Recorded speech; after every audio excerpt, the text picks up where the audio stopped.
गुरु गोविंद सिंह महाराज ॾहीं पातशाही एक बार सरोवर के किनारे वेठा होया, कुछ संगत उन्हनि सां सेवादारी वेठा होया, आनंद में होया। गुरु गोविंद सिंह महाराज जन खूब प्रसन्न होया उन ॾींहुं। तो सेवादारी उहे उन्हनि खे ॾिसी करे प्रसन्न पिया थियनि।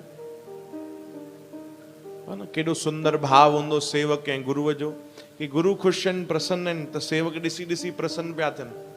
त उन ॾींहुं सरोवर जे किनारे सतगुरु वेही करे कुछ ठिकरियूं, कुछ पत्थर पिया हुया।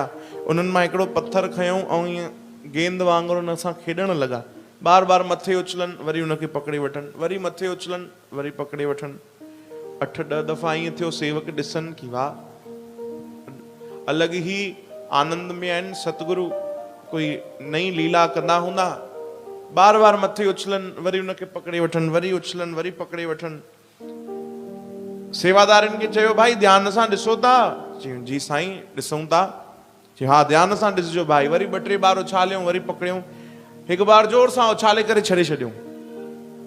चओ हरे राम, मथे फिटी करे छॾे छॾियूं सिधो पाणीअ में। उहो पत्थर जेको हुयो जल में वही वियो।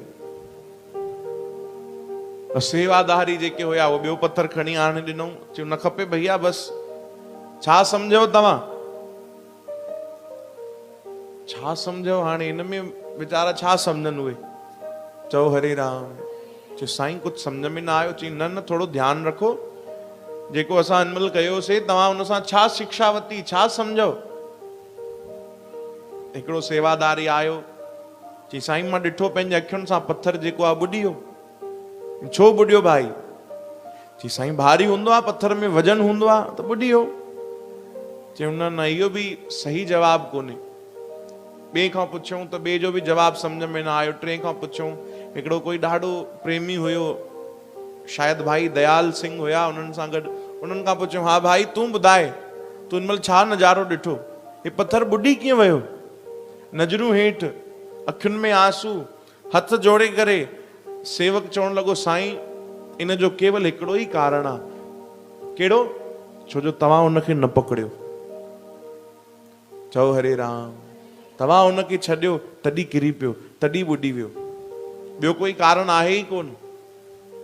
चओ हरे राम। जेको तव्हांजे हथ मां निकिरी हुनखे त ॿुॾणो ई आहे।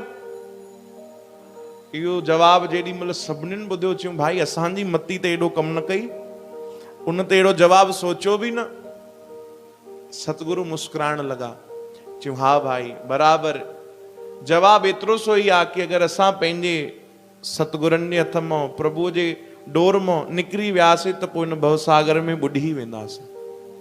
चओ हरे राम। जेसि ताणी उन्हनि पकड़ियो आहे, बार बार उहे कैच कनि था, तेसि ताणी त सलामत आहियूं। पर जाते उन्हनि हथ हटायो, जाते उन्हनि छॾियो, त पोइ त असांजो ॿुॾण बि तय आहे। ओॾी महिल उन सेवक तुरंत प्रार्थना कई कि मुंहिंजा सतगुरु, जीअं हिन पत्थर खे छॾियो अथव, कॾहिं मूंखे न छॾिजो। चओ हरे राम। छो जो हे पत्थर आहे त साधारण सरोवर में बि न तरी सघियो, ॿुॾी वियो। त हिन भवसागर में मां काथे तैरी सघंदुमि, काथे बची सघंदुमि?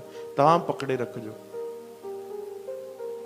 चओ हरे राम। श्री कृष्ण गोविंद।